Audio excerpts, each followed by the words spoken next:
Hey there, thank you so much for listening to this episode of A Stroll Through the Library podcast. I can't wait for you guys to get into this one. I just wanted to hop on here real quick and let you know about two things. One of them's kind of a reminder, and the other one is a little bit of information about this episode. On the episode itself, man, what a fun conversation, what a fun time it was to sit down with Chris from The Nerdy Christian on Instagram. And to be able to have this conversation, I can't wait for you guys to be able to hear it. But I did want to let you know at about the 37.5 minute mark of this episode, the audio cuts out for a couple seconds. We've tried to edit it and make it come through more clearly, but there's still a little bit that's missing in there in the context of that question. I think you'll be able to pick it up, but wanted to let you know ahead of time that that's coming up in this episode. And the other thing is a pretty simple one, but it is that this is, I think, the 10th episode now of the podcast. And so I just wanted to jump on here and let you know, if you're listening or you're watching along on YouTube, either way, if you could subscribe to the show, follow the show, if it's on Spotify, share these episodes with your friends, that goes a long way to being able to help this show being heard by many other people. So I thank you guys so much for your support. Without further ado, we'll jump right into the show.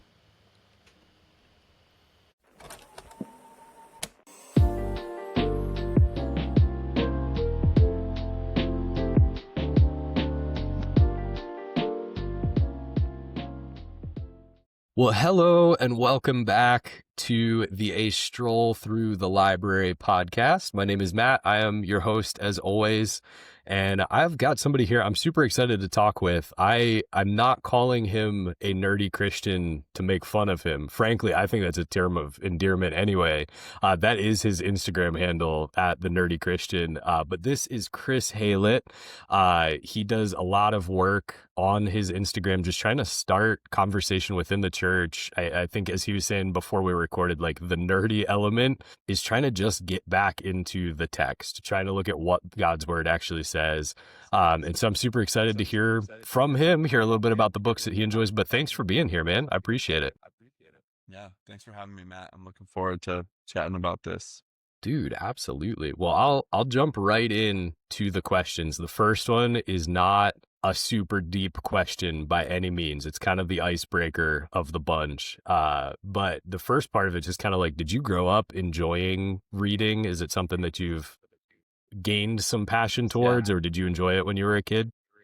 Yeah, I've always been a nerd, not just in terms of like liking reading, but even like the topics of what I would read.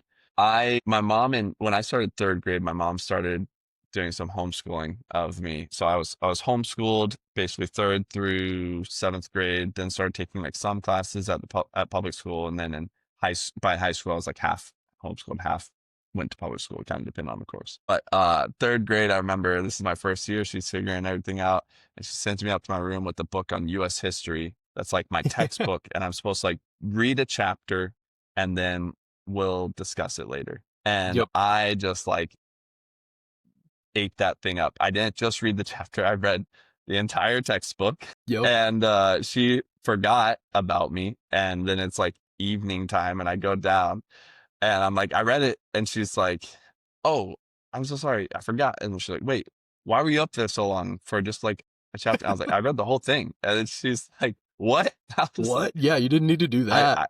I read it all. I loved it. It was awesome. And she's like trying to figure out now like what she's gonna do for curriculum for the rest of like the quarter, because that was supposed to be like 3 months of lessons. But that's me. That's always been me. You remember those books? It was like a word, and it was like pictures and like little paragraphs of text around like fish, and then it's got like pictures of fish all in it, different kinds of fish. And then Yep. I can't remember the name of those for the life of me, but I would read those on like dinosaurs or knights or guns or like whatever, that a little boy might be interested in.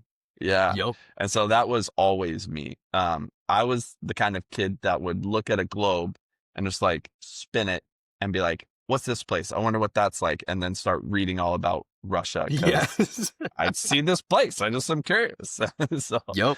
Yeah. Yep. Hmm. That is my oldest, my son. I've got a globe in here in my office, and every time he comes in, he'll spin it, he'll find somewhere, and he's like, "So what do you know about this place?" I was like, "Nothing, honestly." Like, I guess I got to read on it too. But like, cool, man. I love it. So the question that I always have, like, after that is there a book from your childhood that you like absolutely love, you remember reading? Maybe it's your history textbook, I don't know. But like, is there one book that stands out to you as kind of formative in that time? Yeah, I think it's less a book than like the kinds of books, just like history. I loved history, loved eating up. I grabbed like a lot of books off my bookshelf that are like relevant examples for like this. So like this is like a World War I, like the kind of book I would read as a kid growing up, where just like it's like pictures and paragraphs, like this. That's what I grew up Oh on yeah. and loved all of those kinds of books and would read them, yeah, recreationally. Like for some kids, that's school and work and whatever. For me, hey, this is a good time. No, So anything absolutely. like that. Hmm. I totally get Yeah. that. If it was like math, there was no shot that I was gonna go get into that in my free time. But history is Hmm. fun. I completely agree. So Yeah. what, thinking back on that time frame, like what's going on in your life at that point in time? Did you grow up in a Christian household? I mean, you said you're between homeschool and public school. I was homeschooled, so I get that. But like what's going on in your life at that point in time? Yeah, my dad was in the Air Force. So I was born in Germany, actually, at Okay. Landstuhl Army Hospital, and grew up. So just the total range of places I lived was Germany, New Mexico, California, the Azores, Virginia, Japan, and then Washington State. That's where I graduated high Man. school. And Wow. yeah, Okay, so cool, cool. yeah, moved around every 2 to 3 years. And so that was very formative for me. Exposed me to a lot of different cultures, exposed me to the world, got to experience America and other places. And with that kind of probably fed into the nerdy aspects of my personality, which would have existed either way. But it's also a little different when you're like living in Japan, you get to study it and you get to go visit like a Japanese castle. Like Yeah. No, um absolutely. yeah, yep. That's great, And man. my parents were, so I grew up in the church. Both my grandfathers are pastors. Okay, cool. One was a Southern Baptist preacher, one was non-denominational. And so both my parents were Christian. They met in the church, got married, grew up, and then I grew up in the church when I was born, and as they raised me, was kind of accepted Christ and was baptized at like 5 years old. And yeah, that was my faith was always kind of a part of my walk, and was definitely a formative part of me and who I am and who I would grow into. Yeah, for sure, man. No, thank you for sharing that. Yeah, I get it a little bit. We didn't move around at all, actually. My parents still live in the same house that I grew up in, but we lived right near the Gettysburg battlefields, growing up in Okay. Maryland, right on the line. So that was the one thing that I was like, man, when I first had to read about the Civil War, I was like, okay, this is something that happened in the past. I want to know a little bit. And then I realized, like, this is my backyard. I was like, I want to know everything about this, like, what's going on here. I remember my dad loves Ken Burns, all of the documentaries, and we watched like the 20 million part Civil War documentary 1,000 times. So I get that. It's pretty fun, that's for sure. So in that, like you've grown up in church, going through all of that. I know for me and a lot of people that I've talked to, like you kind of hit a point where you have to make your faith your own thing in one form or sense or the other. Is there a book that kind of like shifted, maybe flipped your perspective on God in that time, or give you a different way of looking at faith and life? Yeah. You know, there was a book that I read in high school, well, a trilogy called the Circle Trilogy by Ted Decker. And I'm try I don't know that there is a way that I can say how it flipped my perspective without giving away huge spoilers. So spoiler Sure, sure. alert. If you've not read the Circle Trilogy by Ted Decker, stop this Skip this video. part. Yeah, Sorry. go read. Yeah, yeah, maybe skip ahead or something. Yeah, don't stop it because we don't want to hurt your watch time metrics. Hey, that's all right. It's all right. But yeah, the Circle trilogy by Ted Decker, I think every Christian should read that book because there is it's written as a parallel to the Christian story, a fictional parallel, and it's written in such a way that the allegories are loose enough that you don't realize exactly what they are until like it progresses a bit. Hmm. And there's this figure in the second book. So the first book is like the fall. The second book is like is representative like Israel and everything that would happen with it between the fall and Jesus, and then ends or kind of culminates in a Jesus figures coming Mm. Yeah. and sacrifice, and then the third one is like the era of the church basically. Mm. Mm. And in the middle of reading the second book, so there's these people, they call them like the scabs. They're the enemies of these people who were preserved and left like unmarked by this evil that came into the world from the fall. And they fight the scabs because the scabs are evil. They want to destroy them. They want to exterminate them. And then this figure emerges who's like among the good guys. And he's like, you don't know a whole lot about him because it's written from like Yep. the perspective of people like fighting the scabs. And you're like, who is this guy? He kind of seems like he is a little subversive. Like he might be a bad guy. He might be up to some bad stuff. He seems either ignorant or intentionally setting these people up to get beat by the scabs. And then like there's a twist, and suddenly, and you like start to get more and more annoyed with him. You're like, I do Yeah. not like this guy. I don't like him. He's bad news. And then there's a twist and you realize it's Jesus. And Oh you're like, man. and I was like, I am a Pharisee. I Dude, was that's like, awesome. Yep. I Yep. would have wanted Jesus to die. And I like realized like if I fully put my place in the shoes of these people, their historic context, their worldview, everything, Jesus is a bad dude and he's doing some bad stuff. He's a threat. He's either ignorant or malicious. And I was like, oh my gosh, that's wow. I need to like Yeah. figure some stuff out. And it fundamentally shifted my faith and my worldview and just brought me to a level of self-awareness that I had not had before regarding that blind spot in my own faith. And so the Circle Man, trilogy by that's Ted cool. Decker. Sorry, you guys, if you haven't read it, now you're gonna and you didn't listen to my spoiler warning. Why didn't Yep. you listen? You should have gone and Yeah, read that's on you. it. That's on you if you didn't Yeah. skip. No, that's awesome. And no, I've talked a lot on here about the fact that like fiction has that subversive nature that nonfiction just can't have in the same way, where you can be reading something and put yourself in those shoes so much so differently, and just how important that is. I had Josh Porter on a while ago, and he had given the, I guess the soundbite from that episode was like, Christians need to read more fiction. And I had people who were like, what the heck is he talking about? Like, we don't need fiction. Like, we've got the Bible, we've got this. And I was like, yeah, but even understanding genre within the Bible is aided by reading a myriad of genres, like in Yeah. regular Yeah. life.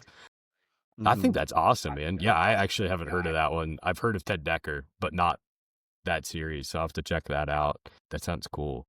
When you kind of think through that book, is there like a specific moment that shifted for you? Like, how you said you're a teenager, like you're in church at that point in time, I assume. Yeah. How did that affect being in church at that point? Really is, I guess, what I'm asking. Did it change much? So, like probably most Christian teenagers involved in youth group and church and Christian evangelical culture in the mid 2000s, I saw like there's Christianity and there's like there's lost people, and there's like the world that's like enemies. Like these are the bad guys and they want to like to corrupt or to like destroy or whatever Christianity, and we need to like oppose them.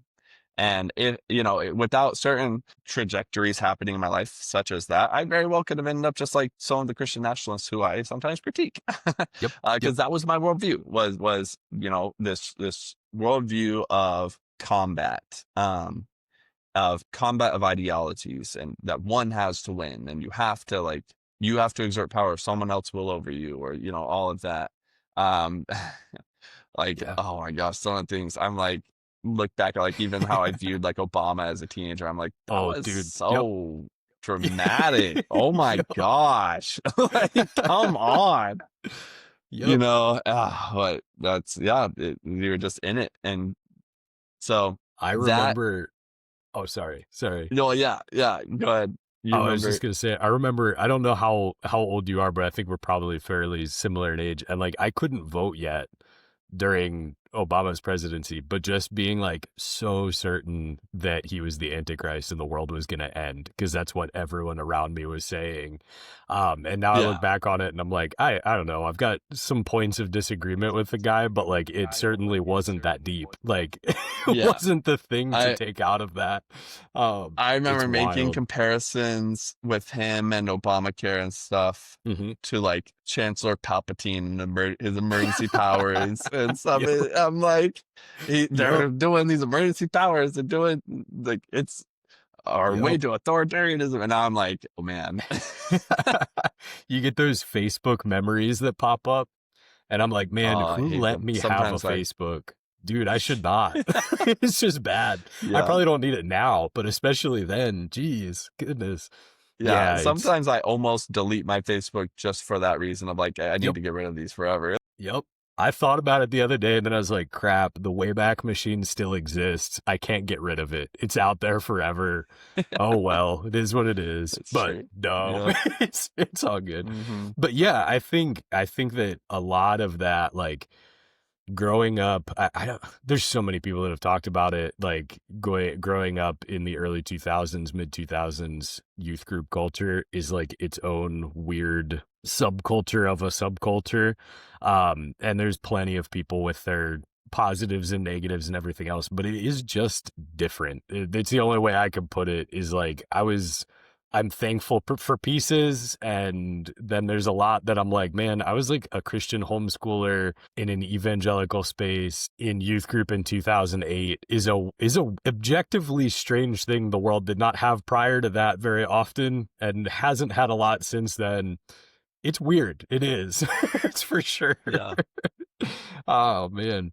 So one of the questions that I wanted to dig into a little bit with you is there a book that you have returned to over and over again? Something some people are rereaders, others aren't. Nothing wrong with either side of that, but is there something that you've returned to a bunch, come back to? Yeah.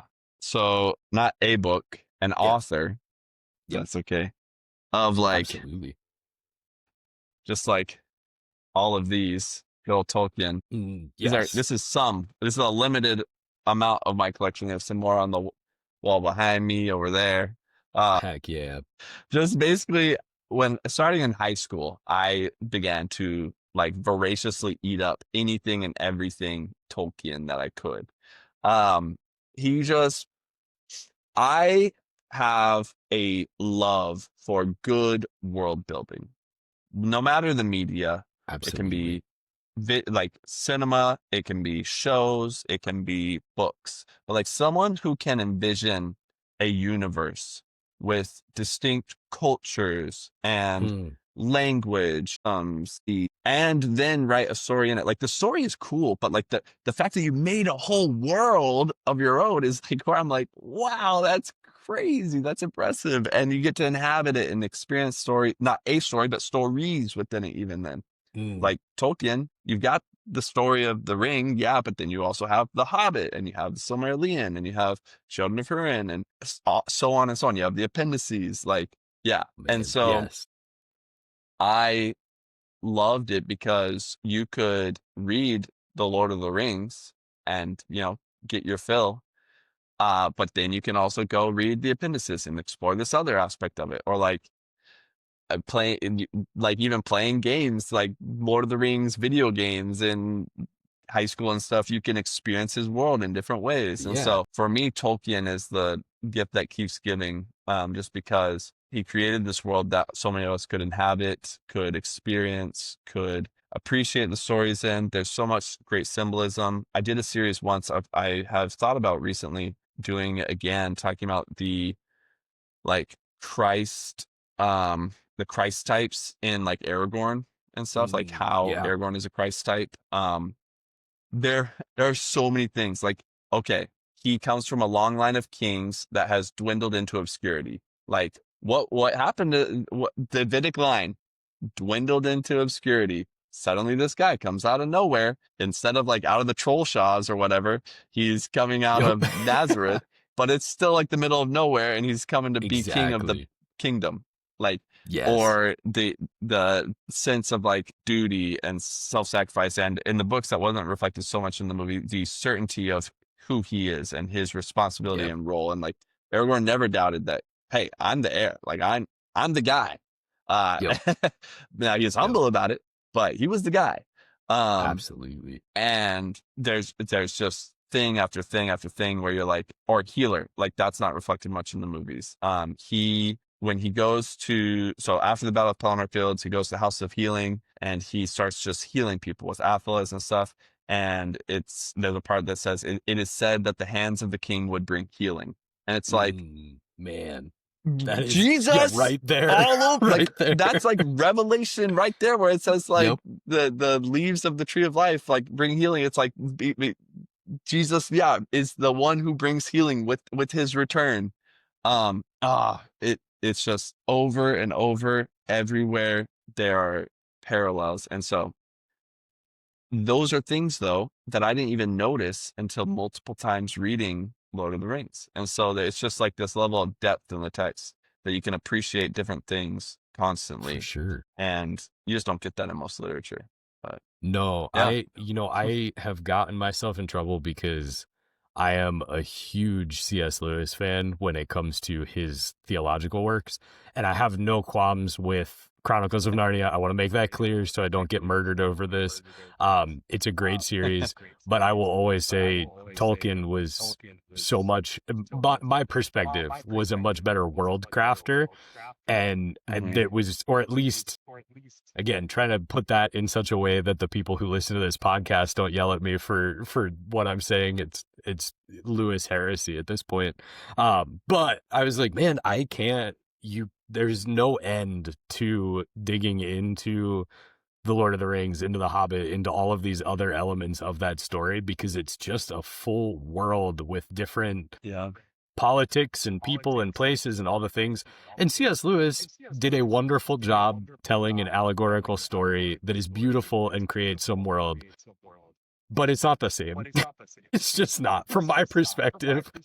I've got a lot of friends who disagree, but I will die on that hill, and that's okay. I think it's an amazing story. The thing that I always like to kind of work through it when you're thinking back on books like that or authors, what's kind of changed as you've gotten older and read through these stories and come back to that author? How's your relationship with that changed throughout time? Yeah.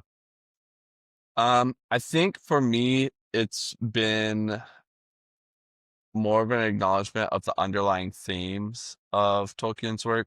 Like Tolkien's work is even like one theme in it. So Sauron, his evil is, and this is true of all evil, is a redefinition of good. It Yeah. isn't like Sauron doesn't think of himself as the bad guy. Mm. And people don't understand this about evil. Like they think Amen. evil wears horns and has a scary mask and wants to be evil and bad and do the worst things. Someone sent me via a DM, someone who follows my page sent me a speech this last week from 1940 from the Berlin Workers Union of a Yep. certain German. Yep. And they said, do you disagree with anything in this? And, you know, it's very rah, rah, rah. It's very, and it's kind of like a, come on, who could disagree with these things said? Like, Sure. it's just patriotic fervor, blah, blah, blah. And I was like, I went and got the link to the full speech and sent that to him and said, I have issues with plenty of what's said here. I think the problem is that you're looking for evil to look differently than it actually does. It's a lot more subversive than Amen. that. I said, why do you think otherwise sane, reasonable people were swept up in this? Do you think they Totally. were Totally. evil, or do you think that they were deceived? And so I mean, listen to Galadriel's whole speech, and so all of them were deceived. Like, it's Yep. about Yep. deceit. And Yep. read, because deceit triggered by someone else's redefinition of good that you buy into, which is your power, your control, your creation of order. Sauron is a being who desires to instill his order upon the world. So all that to say, there's these themes in Tolkien's writing that are very philosophical, very political, very religious, that you just miss if you aren't, one, if you aren't approaching with that frame of mind, but two, even if you aren't reading his letters, there are things he says about being like against tyranny. He was almost anarchist in terms of his political beliefs, very libertarian, quasi anarchist, leave us all alone, let us enjoy the Shire, Yep. almost anti-capitalist. Like Saruman's kind of a capitalist Yep. in his works, Yep. because he sees him as the industrial revolution who went into the shires of England and destroyed them and replaced them with coal mines. Like, that's kind of what Saruman's role is in the book. So there's like, these are heavy themes that Yeah. have a lot of unpacking and conversation for us to have about them, but they're easily missed by just like, oh, it's this nice pretty story about this little guy who went to a volcano and threw a ring in it. Yep. Yep. Which it is that, and it's also so much deeper than that. Yeah. Yep. Yes, No, exactly. man, that evil conversation I think is so important because it is wild. I don't know. There's such a, and this isn't in the questions that I've written or anything, but just a thought. Like, there's so much division, obviously, in the world, even within the church in current days. And I think a lot of it, the thing that I keep just preaching is like, dehumanization is where so much of this begins. When you see the other side as less than human, they're more wrapped up in some spiritual evil of some sort. That's where you lose the ability to understand that this isn't just like I think of it like, how many times, if you could go interview someone who was, we would consider on the wrong side of history, how many times would you get them to admit they're on the wrong side of history? Like, I don't think most people think that they're doing an evil thing while doing an evil thing. They've convinced themselves of otherwise. And at the end of the day, I look at the culture, the world we live in right now, and I'm like, guys, you are both people who have a small disagreement usually over this particularity, but you've made the other side, both have made the other side non-human anymore. So now it's, well, that's Satan's work. It's evil. It's that the Democrats are possessed by demons or the Republicans are possessed by demons, depending on which side you're on. And there's no helpful conversation that can come out of that. Like, you've shut down narrative at that point. And I think there's a subversive nature, again, to fiction, but also to that story, like reading through that, understanding that world where you're like, oh man, like I could have gotten tricked into this, like 100%. Back to your other story as well, but like, I could have been a Pharisee for sure. Like, if someone came up Yeah. right now in 2025 and starts claiming to be Jesus, I'm probably going to assume they're insane. Like, that's just the truth. Like, I'll be looking for an institution for them. Like, how do we guard against that is such a crazy thing. So I'll shift it just a bit there. And this isn't one that's in the paperwork either, but just a question I had for you. How is it, because you do a really good job online, and I'm sure you get pushback from both sides, because I do, and I don't talk as much about politics as you do. So how do you find that middle ground? What's your encouragement? Because it's not middle ground for middle ground's sake. Like, how do you find the ability to keep pushing through that and trying to speak truth into chaos at times? Yeah. For me, I mean, a lot of it just comes down to the information we consume. At like, are you listening to reliable people? Is integrity paramount? Like, the moment someone proves themselves to be a person not of integrity, drop them. Stop, like, or listen to them with a healthy dose of skepticism from then Yep. on. Like, Yep. there's an influencer who I would say is right about some Trump stuff, but she's definitely a fairly progressive Christian. And she had a post today that someone sent me and asked there, she was like, can you help me understand like the things said here or the response to them? It sounds like very educated. And I know she's like highly educated, but it also sounds not true. Yep. But she couldn't figure out like what wasn't, like what was Sure. Sure. incorrect about it, what was deceitful about it. And I listened to it and I was like, this is such a well crafted, fast spoken, confidently said falsity.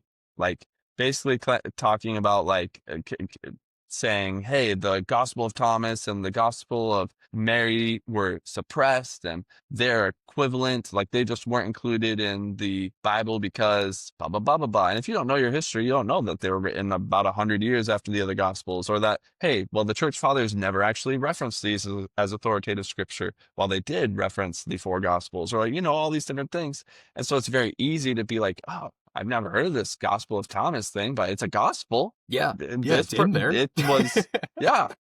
The light is within me, like, and you get some old heresies. Then that heresies, I there's a spiritual component where the same spirit, so the same lies, I would say, over all of time, and that is a very common lie that some spirits really like. Yep. I'm like, Yep. oh, the light's within you. You Yeah. are divine. You are blah blah. Anyways, but the moment you recognize, hey, this person said this thing that's really not true, then everything from then on should be a healthy dose of skepticism, at least unless they self-correct. If they self-correct, like, okay, some Sure. people are going to misspeak, whatever. But if you find someone intentionally and boldly lying, nope. And so I just think there's a lot of that on the internet. And the other thing I would say is like learn to understand primary data, like use primary sources. You don't need someone's commentary on XYZ. Hey, Yeah. you see Yeah. like today, I showed my mom a video of a guy, a pastor who was protesting in Chicago, getting shot in the face by an ICE trooper from the top of the building with a pepper ball. And it's like nothing, no nonviolent protest justifies that. Nothing. And I don't need some commentator to go tell me I need to be upset about this, or I don't need some commentator to go tell me this is justified. I can look at the full video and see it happen and say, this is a like overreach. I don't need commentators. I don't need these people, right? And that, sadly, just having that personal observation makes me either left wing according to the right, or when it happens against a narrative of the left, like happened with, I can talk about this a little bit, trans identification. I got a ton of flack for that last week. Ran the numbers from the Trevor Project, which is very affirming, very pro LGBTQ. And they say like suicide rates are higher for youth in non-affirming environments.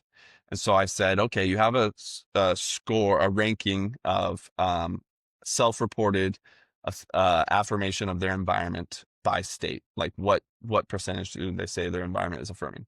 And so I did that. I took that affirmation score, and then I took the trans suicide attempt rates, and then I corrected, because if this is where it comes, like, you need to know data or have reliable people who know how to use data, because you have to control for the variance in suicide rate by state among the general pop. Like if you're gonna say, hey, the trans suicide rate here is 40% higher, but the actual suicide rate there among the gen pop is 80% higher, well, that's like that's actually like a less Null and than, void. Yeah. that's a lower Yep. suicide rate among them proportionally than you would expect. So controlled for that, and there's literally no correlation whatsoever in the raw data between youth suicide rates of trans individuals controlled for gen pop youth suicide attempt rates. Let me make that. No correlation of the affirmation score in either direction, really.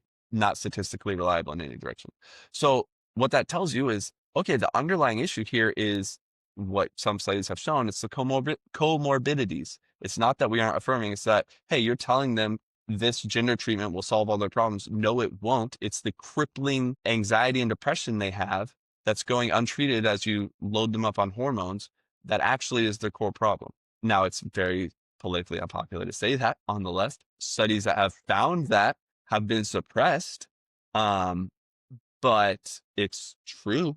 And so, and again, that's not because I listened to XYZ commentators say all this. It's because I looked at the primary data, reliable primary data. There's a lot of studies that say XYZ other thing. Look at, if you know what you're doing, to look at the data. hey, they didn't control for this factor. Like if I had not controlled for suicide rates, well, guess what? A lot of states in the Midwest have pretty high suicide rates, like Montana.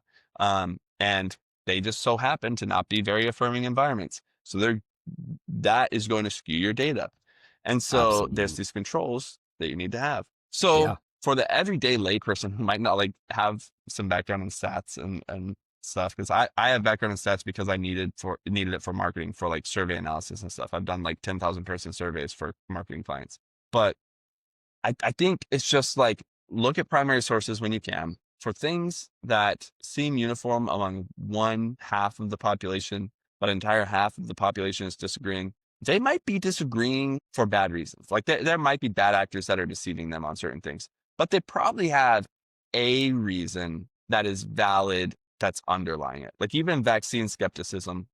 I am pro vaccine.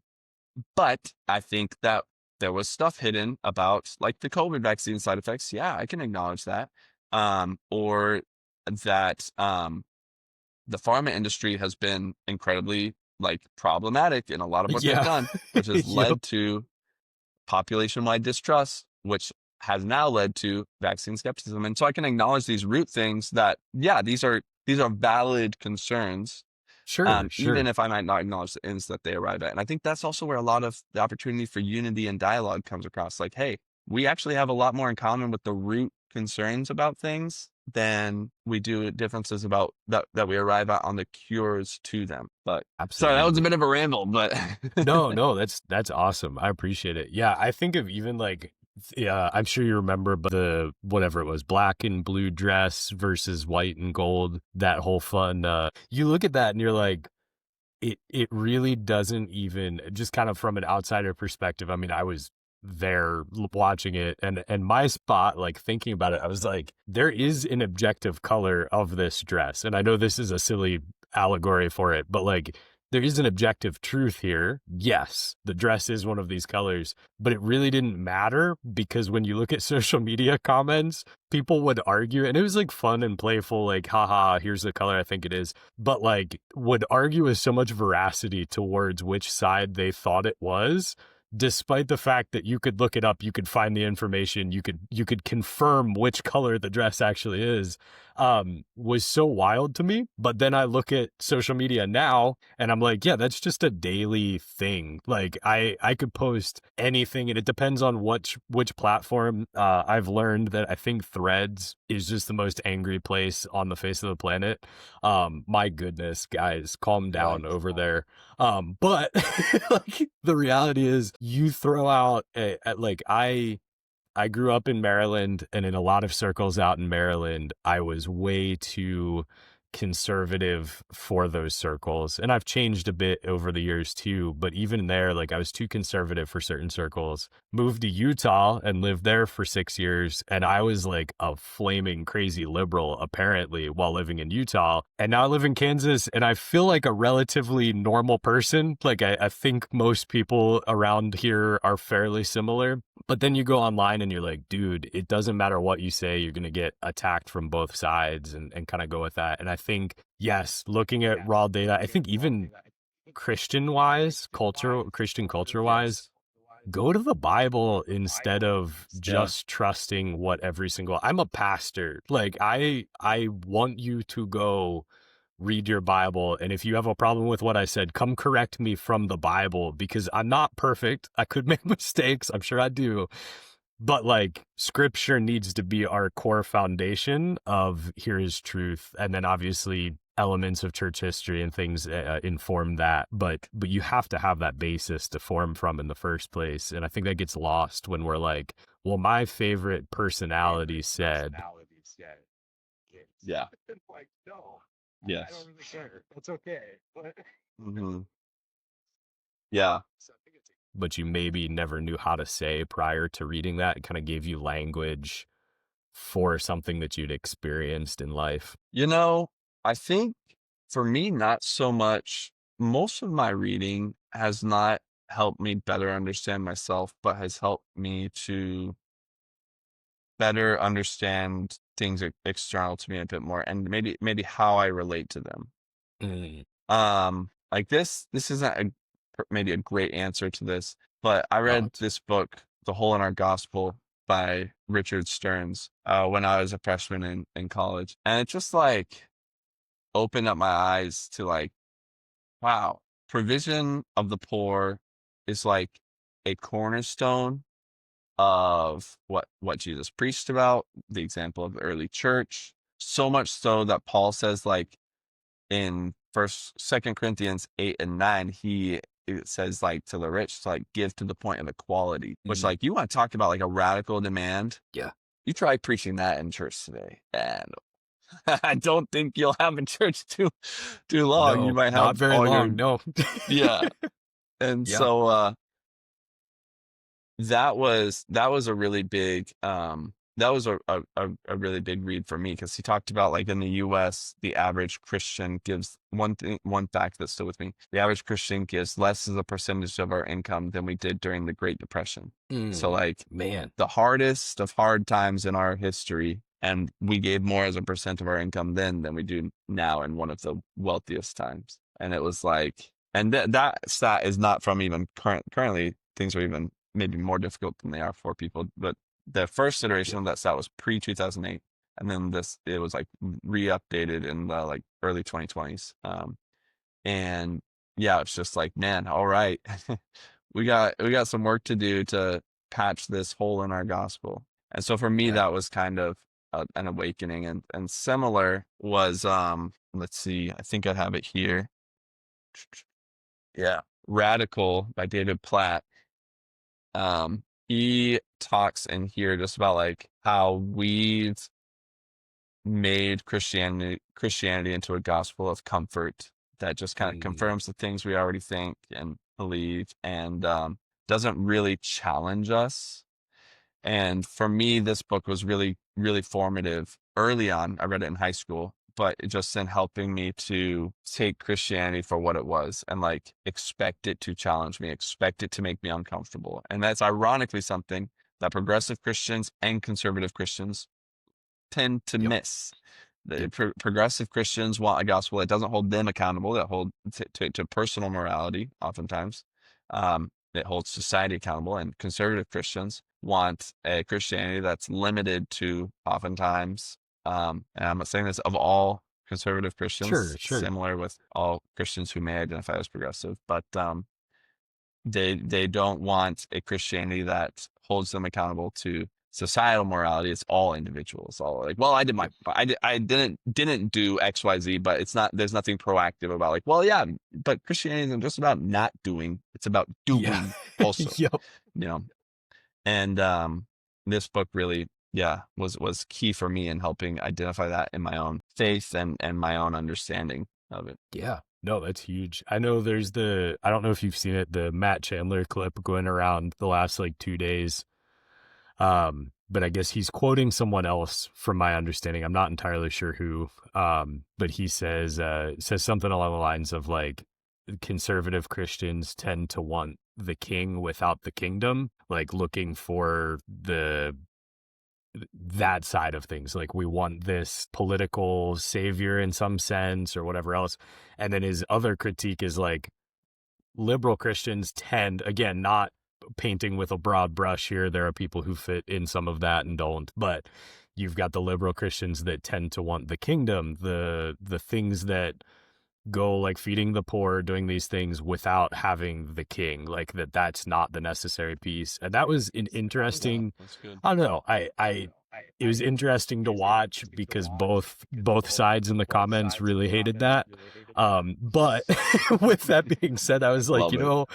I think that kind of tells us my litmus test is not always right, but my litmus test is often like if I've equally made both sides mad, I've probably come close. It's not always true. There are times where the center road is not the right thing, but probably come closer to what scripture actually says than otherwise, because we're all, I mean, I would consider myself a conservative Christian in many, many, many ways. It's absolutely true. But then there's things I look at and I'm like, guys, come on, like stop hoping that this administration is going to be your savior. Stop listening to people who we know have consistently lied about just about everything. And to the left, I respect the care for the poor, the things that they want to take care of.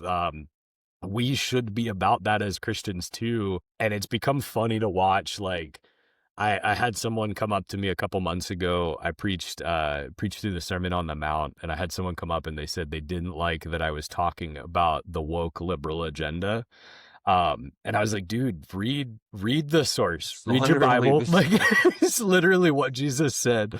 Like, Jesus' I don't know words. what to tell you. I'm sorry, but like, I promise I'm not there. Like, in the political sense, that doesn't matter though. Like, if our political allegiance has come before our allegiance to God, which I think for many, unfortunately, has become the reality, we've gotten disordered in such a scary way that how do we even move forward with that? I guess is the scary part of that for me. But yeah, I don't know. I think that's an interesting and helpful take. That's for sure. Yeah. But yeah, if you had the ability, and this is the weirdest question I think I asked, but if you had the ability to give one book to every Christian, not every person, because everybody answers that with the Bible and then is like also a Bible study, but whatever. Every Christian gets to read one book. What book would that be? Yeah. I feel like Surprised by Hope by N.T. Wright, probably. The problem is it's Absolutely. a very dense read. So like I wish Yeah. there was like A a reader's version version. that's like, Yeah. yeah, like The the abridged. layperson version. Yeah. Yeah. But it's just there's so many things in there that help me. This kind of goes in line kind of with what you said too. Help me understand and put to words more like Christianity as a message of like hope, a positive message, not just an oppositional, negative, don't go to hell message. Um, and just like how that's framed all throughout the gospels and what the phrasing used for the like parousia, what that means in First Thessalonians when it refers to Jesus returning, and like what is associated with that in Greek culture. Like a parousia was like an experience of return of a king to a city, like a victorious king. So it spoke to, he's coming back from like a battle or something, he's victorious, the people run out to meet him. So when Paul says like we'll be taken in the air to meet him, it's not about us like leaving the city. They Yeah. run out to meet him to Yep. welcome him back in, actually. Yep. So it's like Yep. meet him in the air and then all descend together like to earth where he now will reign. It's not about us escaping it. And it's just like these nuggets that he uncovers in there of just like God's desire isn't to like destroy this world, it's to renew it.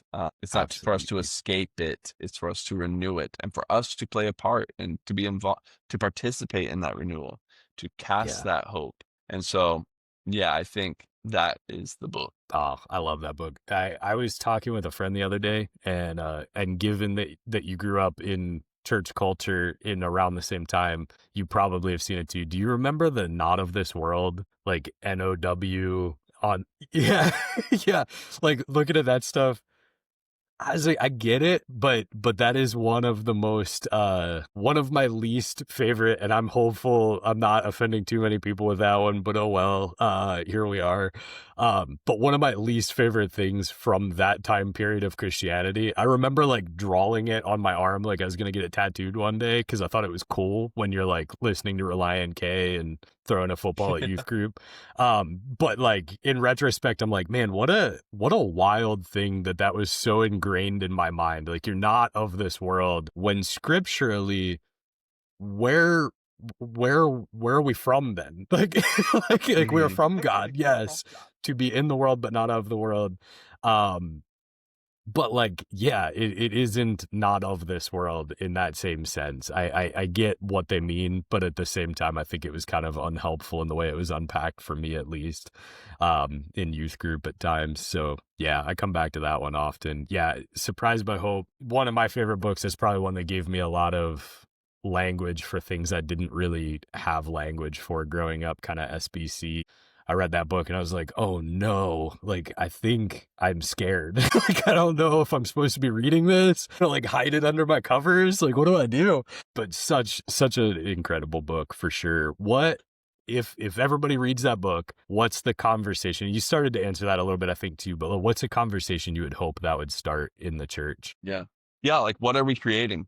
Um, and that's like, I have like a few other books here that I like could mention too, but like Culture Yeah, yep. Making by Andy Crouch is a great one. Yes. Yep. It's just about like Christianity isn't, we don't need to be reactionary. We don't need to be counter, like oppositional, constantly framing Christianity as like what we're not. Like the world can see what we're not. Frame what we are. Ask vision for what Amen. we are, the hope that we have, what goodness is. Embody and display goodness. People, and I blame this a little bit on Reformed theology gone bad. People have a sin nature. Yes. People still have the image of God. Yep. Yep. And it drives me nuts because we talk about it like the image of God is like gone. It's corrupted. No, people can still recognize good. People cannot do good wholly on their own, but people can still recognize it because their being, their inner creation knows this is goodness. It can see it. It can aspire to it even and be unable to attain it, which is where the gospel comes in.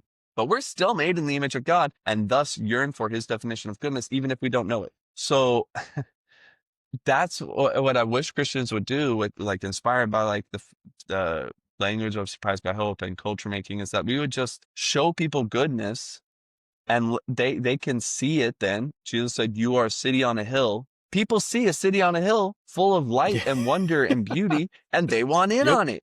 The Yep. city on the hill doesn't have to say, oh, look how evil Rome is. What are you doing? Rome is super evil. They just have to be the city on the hill. And then people go to Amen. it because it's there. And so, yeah, Amen. No, that's my thing. 100%. No, That's my thing I want. that is right on. I know a verse I've seen you post a bunch, well, a decent amount about, but just talking about Micah 6:8 and using that as like, here is what we are to do as the church. And like, if you're doing Yeah. that, you don't have to get so swept up in the culture war because you are just, Yeah. I think we're called to be outside of the culture war, leading a different culture. That's kind of the whole point. And I think that gets lost really quickly nowadays, but it's needed. That's for Yeah. sure. So no, I appreciate that, man. Thank you. Thank you. Are there any last real question? Are there any books you're reading right now that you're really excited about? You're into at the moment? Yeah. Yeah. There's a few. Man, one is this book, Beyond the Salvation Wars. So I Yes. grew up Yeah. very, Boots. Yep. yeah, I grew up very Protestant and very SBC light, and non-denom, which is basically SBC in disguise. Yeah. I always say um, Southern Baptist with a cool website. That's yeah, usually yeah, the. exactly. And even among a lot of people that say like, "Oh, Catholics aren't Christians," and all that. Like, my best friend in high school was Catholic, and I would like try so hard to be like converting him. Like, you need to have a conversion experience, man. He's like, what are you talking? I'm Christian. Like, Yep. I, Yep.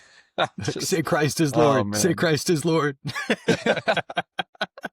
And Yes. I'm very curious to read this because I think so much of what's been lost in that conversation, at least from the Protestant side, things have been lost from the militant Catholic side too. But it's just like, okay, faith alone, like yes and no.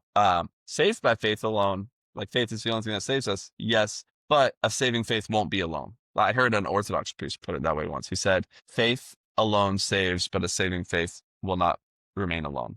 And I was like, oh, Yeah, oh, absolutely. yeah, that's true. And if it That's remains good. alone, then Yep. it wasn't really a saving faith, right? Yep. And so I think that's, we've mischaracterized a lot of times the Catholic perspective of like, oh, like they believe you can be saved by works. And it's like, no, they don't. They believe works are evidence of faith and that, so on. And so I'm really excited to read this just to get into the nitty gritty. I mean, I read very little fiction, Yeah. very Yep. little fiction these days. It's probably not great. I probably should read more fiction, Trust but me, I I just get like, that. I yeah, feel I'm an that. information sponge. I just Yep. want to learn new things, and I enjoy that. And so my wife reads a lot of fiction. She can be the fiction reader in her house, and I'll read most of the nonfiction. But yeah, I'm excited to read that. And then this book by my friend Josh Nadeau. I say friend, he's like Yeah. internet friend. We've never met, but we exchanged DMs and chat. He's Sword and Pencil on Instagram. I've been reading this like in pieces here and there, and really good book, really creatively written. I think gives voice to a lot of things that a lot of Christians have struggled with, in the richness Absolutely. and feeling richness, experiencing richness of faith, experiencing more than just a culture that they've decided to abide by. And so, yeah, he's a talented and thoughtful dude. Yeah. Absolutely. Yeah. Yeah. No, his page is just fun in general. I mean, I don't know. I love his stuff. I haven't bought the book yet. I've got to pick that up, but I've heard lots of good Yeah. things. So heck yeah. And Bates is an internet friend of mine. So Oh his yeah. book his There we book's a go. cool one too. I have read that one. But and I love anything. I have no problem. Well, I don't have any deep problem with the Gospel Coalition. I feel like if I live online enough, one day they're gonna come after me for something. So I guess I'll just put that out there. But anytime the Gospel Coalition's like, hey, this book is absolute heresy and you shouldn't read it, I'm like, huh, I kind of want to You're read like, it. oh. Like, I want to know what you're talking about. Because Yeah. sometimes they put out books and say they're incredible that I would definitely not, but that's all good. It's all Yeah. good. Yeah, we'll just put a bullet Yeah. on my chest, a target on my chest with that one. But well, no, I think that's awesome, man. Well, thank you so very much for coming on here. Is there anything that I know I asked at the beginning before we recorded, but is there anything you wanted to promote, direct people towards to follow up with you? Yeah. Yeah. Just if you want to follow me on the Nerdy Christian, we just chat about things, geopolitics and Christianity and theology and church history and regular old history and anything and everything in between, and try to just be people of God adhering to truth and figuring it all out together. And so I'm a nerd on like all the things. For a while, I wanted to go into international relations, geopolitics, was trying to get into the foreign service. So I've got like that nerdy side. I've got the nerdy Yeah. side of theology, nerdy side of tech now, because I've been in tech for a few years. And yeah, so all the things we nerd out about over there. So I'd love to have you there. Yeah, yeah, for sure, man. Definitely do follow him. Like I said, I think I go online often, and it gets tiring to see the left right narrative of everything. And the Nerdy Christian page is a place where I find some solace in the midst of that. I had Ian Simpkins on a couple weeks ago, and he's another one. But you guys, I find those posts, and I'm like, oh, cool. There's other people like Yeah. me who are tired but trying to put good into the world. I think it's a good thing. So I appreciate it, man. Thank you so much for coming on. I'll have to have you on at some point. We'll have to talk about AI, but I don't want to get you fired. Oh So, yeah. but I'm interested. Yeah, I'm always So down to talk about AI stuff. I work with it every week. I'm doing stuff with AI, and it's like both like, oh, it's cool that I can do this, and it's like no one should be able to do this. yeah, So yeah. No, trust it's me. both of those. Man, there is so many things. I've used it plenty of times, and then I sit back and I'm like, I don't know how I feel about that, actually. Not entirely. I don't know. I've got lots of questions, so maybe another Yeah, time, but I appreciate you coming definitely. on, man. Thank you so much for your Yeah, time and for all that you do. I appreciate you being here, and we'll talk again soon. Thanks, man. appreciate it. Thanks, Matt. Yeah, of course.